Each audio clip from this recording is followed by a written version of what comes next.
Hello friends, welcome back to my channel, or welcome if you're new here. For today's video, I'm going to talk about all the books that I'm going to be reading in the month of August.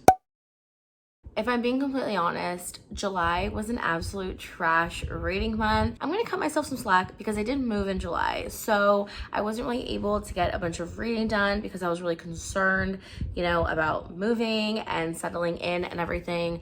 So I will be cutting myself some slack. However, I do really want to kind of get my shit together and really just do a lot of great reading in August. So I do have quite an ambitious TBR.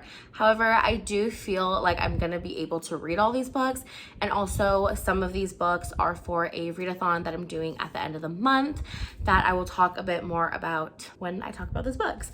So let's just go ahead and get into my TBR. So these first two books are not going to come as a surprise because they are part of my Infernal Devices buddy read that I'm doing with Jess and Leah. Therefore, I'm going to be finishing up my buddy read, and I'm going to be reading both Clockwork Prince and Clockwork Princess. Yeah, these two little chunky boys. I was supposed to read Clockwork Prince in July, but as I said, I had a terrible reading month. I basically did no reading. So these are just gonna have to be August books. Another book I'm really hoping to get to in August is Night Film by Marisha Pessl.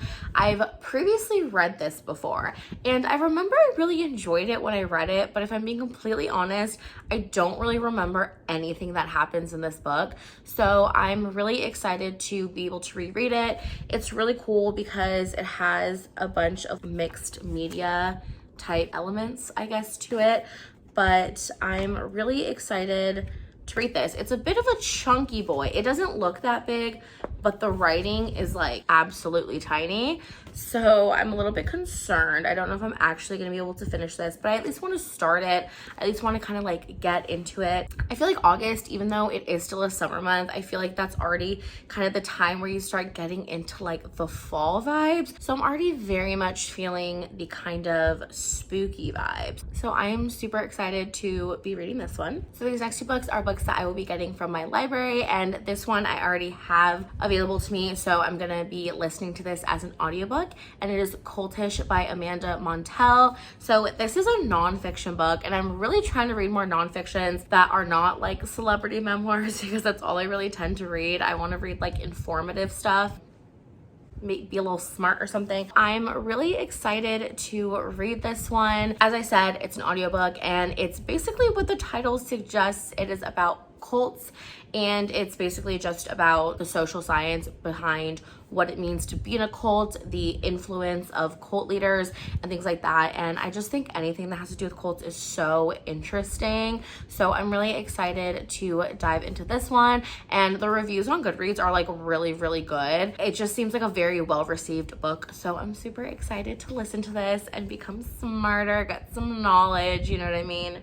That's always important. Next book that I will be getting from my library is Plain Bad Heroines by Emily M. Danforth. So this is the August pick for the Booked Since the 90s book club that a bunch of my friends are in. So I will leave all of their channels down below. Please check them out. I don't really know too much about this book, but I do believe that it is a sapphic dark academia, and that just sounds super juicy. And it's set at a boarding school. There's murders, I think, that happen. It's just some juicy shit. So I'm really excited to be reading this for the book club, and I'm excited to be able to join in the live show and everything and support my girlies. Love them. So yeah, I'm super pumped about reading this one. So that is it for my August TBR, just regular books that I'm planning on reading. And these next three books that I'm going to speak about are for the Join the Six readathon that Emily from Emily Kathleen Reads is hosting with two other co-hosts. So I will leave Emily's announcement video down below, and you guys can join in on this. But it's basically a readathon based on Daisy Jones and the Six, which I absolutely love.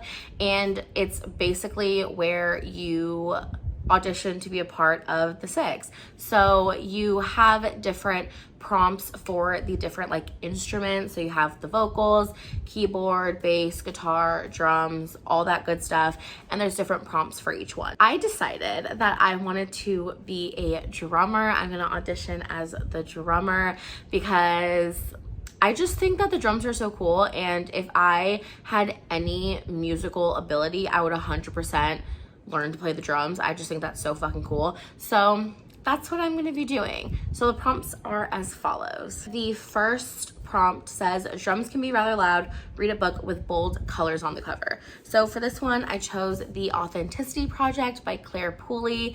I'm super excited to read this one because I feel like this is gonna give me very much like anxious people vibes. I don't really know why, but I feel like when I was reading the synopsis, I was like, this is definitely giving me the anxious people vibes. But this 100%, in my opinion, has bold colors on the cover. It's so colorful and I love all the colors. It's so pretty. So I'm super excited to read this one. This is an adult contemporary, and it's basically about this green notebook that gets passed around to different places, different restaurants, coffee shops, parks, things like that. And the point of this green notebook is for whoever finds it to kind of write down their life story, write down their truth, and be extremely brutally honest. And once they write that down, they leave it elsewhere, and then somebody else comes, picks it up, and the kind of cycle continues. And it's basically just about all of these individuals and their lives and the things that they write in this green notebook. It just sounds super amazing. I feel like I'm absolutely going to love this book. And I think that's why I love anxious people as well, because I have such a fascination with this whole concept of like other people's lives, which sounds so ridiculous. But like, I don't know if it's just me, but like, do you guys ever like walk down the street and you're so consumed in your own life and your own issues and troubles and what's happening to you that like, you ever like walk down the street and then like you pass a person, you're just so hyper focused on your life that like someone that passes by you don't really stop to think and realize like this person that you just walked by literally has an entire life that they are so consumed with as well, and you're literally just like a passerby in their life. I don't know, I feel like I'm explaining this and you're like, duh, Sarah, but like, you know what I mean? It's just like a really crazy concept when you actually stop and think about it. And I just am so interested in that whole idea of like, you don't know what's happening in somebody else's life, and like, I'm sorry, but you're not always the main character, okay? Like, you could be the main character in your life, but you're not the main character in everybody else's life. So it's just super interesting, and I'm really rambling on this for absolutely no reason, but that is why I really want to read this book. All right, the next prompt says, you can sometimes feel the vibrations of drums in your chest. Read a book you think will be hard hitting. And for this one, I chose The Midnight Library by Matt Haig. I have been dying to read this book, but I have been so stressed about starting it because I know it'll probably leave me as an emotional wreck. It stresses me out, honestly, but I'm really excited to read this and finally just do it. This follows Nora, and I believe she tries to take her own life, and she ends up in this space between life and death called the Midnight Library. And she's basically able to kind of try on different lives that she could have lived if she made different choices. That whole premise is just so interesting and also so sad. And as somebody who has mental health issues, and I do definitely struggle with my mental health quite a bit. I just think that this is going to be like a really amazing, hopeful kind of book, and it's probably really gonna make me a sensitive ass little bitch, but you know what? It's fine. I could do with a little cry now and then, you know what I mean? So I'm super excited to be reading this one as well. All right, and the last prompt for this readathon is the light catches on the golden symbols. Read a book with gold on the cover. And for this one, I chose Emergency Contact by Mary H.K. Choi. This has gold on the cover. We love it. This is a YA contemporary. I'm excited to read this, but I'm also a little bit nervous because I did DNF A Permanent Record, which is another book by Mary H.K. Choi, and I really did not like it. But I do feel like I'm probably going to enjoy this one. This just seems a little bit more up my alley. So in this one, you are following Penny and Sam, and they are both high school graduates, and they are a little bit lost in their life, and they end up forming a friendship that mainly blossoms through online communication, texting, calling, things like that. And I think that's basically just kind of what the story is about. It's just about their lives and their friendship and how they are, you know, there for each other when they really need it. I feel like I'm gonna really love this book. I love the idea of friendships and relationships blossoming through online mediums, just because I think in this day and age, especially, you can probably relate if you are a part of like Bookstagram, BookTube, or any kind of online community like that. You can definitely have such a strong connection with people without ever really meeting them or ever really being in contact with them in person. I think online relationships can be just as fulfilling and just as important as the relationships that you have with people in your day-to-day life. And so I just feel like I'm probably really gonna love this book, and this is probably also gonna put me in my feels. If I'm being honest, all three of these books I think are gonna put me in my feels. So that week I just might be an emotional wreck, but you know what? I'll vlog it. You'll be able to see me cry all day, and I feel like it'll be a vibe. All right, so those are all of the books that I plan on reading in the month of August.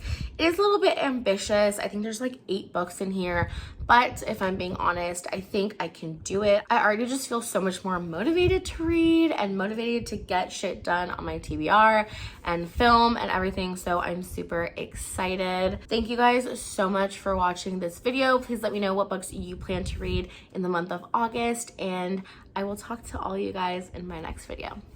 Bye.